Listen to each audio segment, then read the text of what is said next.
Welcome back to ZNGP Today. He started the day under penalty, not pressure, but finished it as a hero. Despite serving 2 long lap penalties, Aprilia's Marco Bezzecchi stormed to 3rd place at the Australian Grand Prix, turning what could have been a nightmare into a masterclass in control, strategy, and sheer heart. On a weekend where Aprilia dominated headlines, Bez once again showed why he's the most unpredictable star on the grid. Fabio Quartararo's Australian Grand Prix was a story of brilliance fading into frustration. After a record-breaking pole lap at Phillip Island, El Diablo looked set for redemption. But within a few laps, the dream unraveled, and by Sunday evening, the Yamaha rider was physically and mentally drained. Speaking with unfiltered honesty, Quartararo admitted that the relentless Asian tour has taken its toll. "I just need to switch off and go home." At Phillip Island, Pecco Bagnaia's Sunday summed up his 2025 season, full of fight, glimpses of recovery, and another bitter end. After back-to-back DNFs and a drop to 4th in the standings behind Marco Bezzecchi, double world champion again pushed his limits, only to crash out while clawing back toward the top 10. The Italian's words afterward revealed a rider torn between frustration and determination, unwilling to surrender even as Ducati's GP25 continues to puzzle him. Despite Pecco Bagnaia's mounting frustrations with the 2025 and 2024 spec Ducati machines, Marquez remains calm and confident. Speaking before his injury at Mandalika, the world champion dismissed concerns that internal confusion might derail Ducati's progress. For Marquez, the direction for 2026 is already mapped out. The engineers know where they're going, and he trusts them completely. Even as Aprilia and KTM close the gap, the Spaniard insists Ducati's clarity, not chaos, defines its current dominance. Don't forget to click subscribe button and the bell icon for MotoGP news update.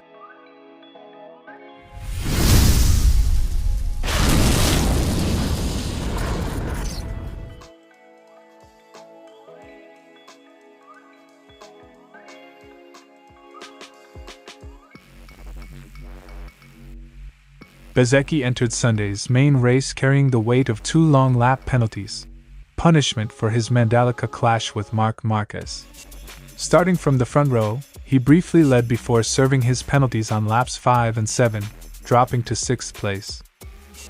It was super tough, because honestly I never thought about the victory. Only the journalists thought about it. I didn't even expect a podium. What looked like damage control turned into a measured comeback. Bezzecchi clawed his way through the pack, picking off Pedro Acosta and closing in on Alex Marquez to seize 3rd, all while managing worn tires and his trademark calmness under chaos. The key to Bezzecchi's podium wasn't raw pace but strategy. Knowing he'd lose time with the penalties, the Aprilia crew advised him to attack early and avoid traffic once he rejoined. To be honest, it was the strategy of my team, not me. I just tried to be fast before the first long lap so I wouldn't fall back into the pack. After the second long lap, I was 6th, better than I expected. That disciplined execution underlined how far Bezzecchi has come as a complete rider, not just fast, but calculating. He pushed hard early, then managed grip to survive the final laps. Bezzecchi's biggest challenge wasn't the penalties, it was tire degradation. Having pushed early to stay clear of the midfield, he paid for it late on. But Bezzecchi's patience paid off. When Alex Marquez began to fade, the Aprilia rider sensed opportunity.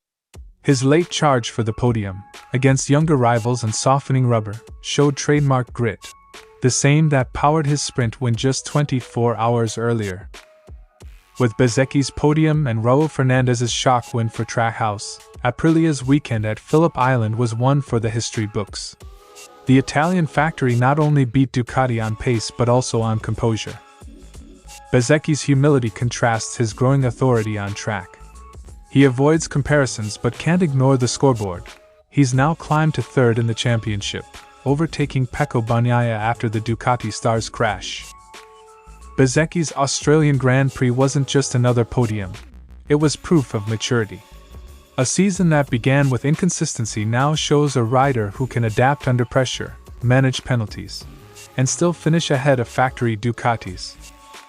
With back-to-back podiums and a string of sprint wins, Bezzecchi is quietly transforming from Aprilia's wildcard into their biggest weapon, and perhaps the most complete version of himself since joining MotoGP. 2 long laps. 1 perfect recovery.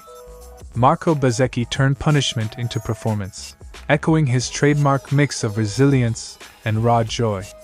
His quote said it all. "Only the journalists thought I could win. But after Phillip Island, the paddock is starting to believe that anything is possible when Bez is in rhythm." Checker flag. Saturday's qualifying was a masterclass. Quartararo's 1 foot 26.465 inches was not only pole, it was the fastest lap ever recorded at Phillip Island. But when the lights went out, his Yamaha's weakness resurfaced brutally. Bezzecchi, Fernandez, and Acosta all passed him within the first few corners. From that moment, the Frenchman's GP turned into survival mode. It was a very strange race. I thought my pace was good, but my feeling was terrible. I never had the rhythm. As the laps unfolded, Quartararo lost one position after another until he dropped to 12th, overtaken even by teammate Alex Rins, who finished as top Yamaha in 7th. The key problem was familiar: Yamaha's front-end stability and corner entry. On a track that rewards aggression and flow, Quartararo's M1 felt like a burden. I couldn't stop the bike or maintain speed through the corners. It felt like I was being passed everywhere. The contrast with his early season optimism was stark. In Indonesia, he fought for the top 5. In Australia, he finished 11th, 17 seconds off the winner and 6 behind Rins.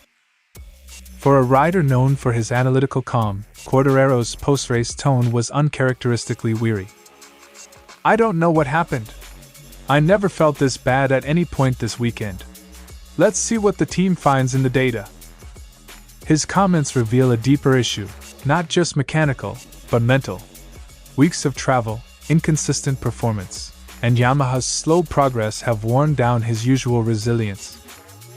After Japan, Indonesia, and Australia, fatigue has clearly set in. Quartararo admitted that the constant travel and disappointing results have drained him. Fabio Quartararo, quote, "I need to unplug from racing. I don't even want to think about sepping. I just want to focus on myself." It was a rare confession from a rider often stoic under pressure. But the words carried truth. Even champions need to reset. The Frenchman's closing remarks were simple yet powerful, a glimpse into the mental fatigue that often stays hidden behind the visor. "When results aren't coming, you just want to go home, train hard, and prepare for what's next. That's what I want, to go home." His honesty resonated across the paddock. After years of carrying Yamaha's hopes, Quartararo now finds himself asking not for performance, but for peace. From record pole to anonymous finish, Quartararo's Phillip Island weekend mirrored his season, flashes of brilliance clouded by inconsistency. His call to unplug wasn't resignation but reflection. As MotoGP heads to Sepang, the Frenchman will carry more than just fatigue. He carries the burden of rebuilding both himself and a Yamaha project that seems perpetually on the edge of frustration. For now, the fastest man on Saturday simply wants the quiet of home, and the strength to begin again. 2 weeks ago, Bagnaia's double at Motegi looked like a turning point, the long-awaited fusion between rider and machine. But Indonesia and Australia turned the storyline upside down. The Mandalika weekend yielded last place in the sprint and another crash in the main race. Phillip Island looked marginally better, yet still ended with Bagnaia in the gravel and 0 points. The reversal has been so severe that Bezzecchi has now overtaken him in the standings by 8 points, while Marquez's replacement, test rider Michel Pirro, even finished ahead of him mid-race. Bagnaia didn't mince words. He admitted that Sunday's race was at least a step forward, with setup changes improving stability, even if the bike became heavier and more physical to handle. "Honestly, today was going better than yesterday. The bike was more stable, and I could ride faster than those ahead. Unfortunately, it took me a few laps to understand it, but then I was recovering. Progress came at a cost. 6 laps from the end, pushing for a top 10 finish, Bagnaia lost the front at turn 6. It was the kind of crash that underlined his desperation not to repeat Mandalika's humiliation. The Italian's tone was defiant. Results may have evaporated, but his pride remains unbroken. When you're really at the limit, it's easy to crash. I accepted the risk because I told myself I wouldn't accept finishing last again. I'd rather crash 1,000 times fighting for the top 10 than crash when I'm last. Those words reflect a rider refusing to fade quietly, willing to risk everything for dignity, not just points. The weekend did reveal small positives. For the first time since Motegi, Bagnaia felt closer to a competitive rhythm, even if only fleetingly. Yet his underlying confusion remains. The GP25 still feels like a different motorcycle from the one he mastered earlier this year. At Motegi I pushed, but I wasn't at the limit, and I won. That's my Ducati, and it's not here. We just have to understand why. It's a haunting observation, the same bike, the same rider, but a growing gap between feeling and performance. Sepping, one of Bagnaia's traditional strongholds, looms next. Yet the Italian avoided bold predictions, preferring caution and introspection. For a champion who built his success on precision and rhythm, confidence is the missing component, and Sepping may be his last chance to rebuild it this season. Another Sunday, another crash, but this time with intent. Pecco Bagnaia's determination to reject mediocrity kept him fighting to the very end, even if the final outcome was another 0. His post-race words echoed both pride and fatigue, a rider still burning to compete, yet searching for answers that his Ducati can't seem to give. The road to Sepping will test not just his setup, but his resilience, because Bagnaia's fight is no longer just against rivals, but against confusion itself. The crash between Bezzecchi and Marquez on lap 1 of the Indonesian GP left the 8-time world champion sidelined with a right shoulder injury. Ducati later confirmed he would skip Australia and Malaysia, aiming to return by Valencia or Portimao, in time for the crucial November 18th post-season test. That test is vital. Ducati will define the baseline of its 2026 bike there, amid frozen engine regulations that demand perfect direction. Despite the setback, Marquez remains central to that process, physically healing, but mentally steering Ducati's confidence. Marquez's 2025 record is staggering: 11 GP wins, 14 sprint victories, 8 poles, a season of dominance that reminded everyone of his Honda peak. Yet, in recent rounds, the performance gap narrowed. Aprilia, led by Bezzecchi and Raul Fernandez, has emerged as a genuine threat, particularly in the heat of Indonesia. Aprilia is doing very well, especially with Bezzecchi. This weekend he's going half a second faster than me in almost the entire grid. Even while acknowledging rival speed, Marquez saw Ducati's strength in its adaptability, and in the consistency that wins championships across 22 rounds. The Bagnaia problem, the confusion over Pecco's comments, Lucio Salucci's slip about testing Morbidelli's bike, and Ducati's silence, has fueled speculation of internal friction. But Marquez cut through it with confidence. The Ducati engineers are very clear and give me great peace of mind about which path to take. His phrasing, great peace of mind, was deliberate. While media focus swirled around Bagnaia's uncertainty, Marquez reinforced faith in Ducati's structure, data-driven, unified, and forward-looking. Ducati is currently balancing dual priorities, maintaining 2025 dominance while shaping the 2026 evolution. Bagnaia's inconsistent form and technical frustrations could have been a distraction, but Marquez believes they're isolated. His message: Ducati's engineers won't lose focus. With development frozen in key areas, every decision matters, and Marquez is positioning himself as the stable reference point, not the source of uncertainty.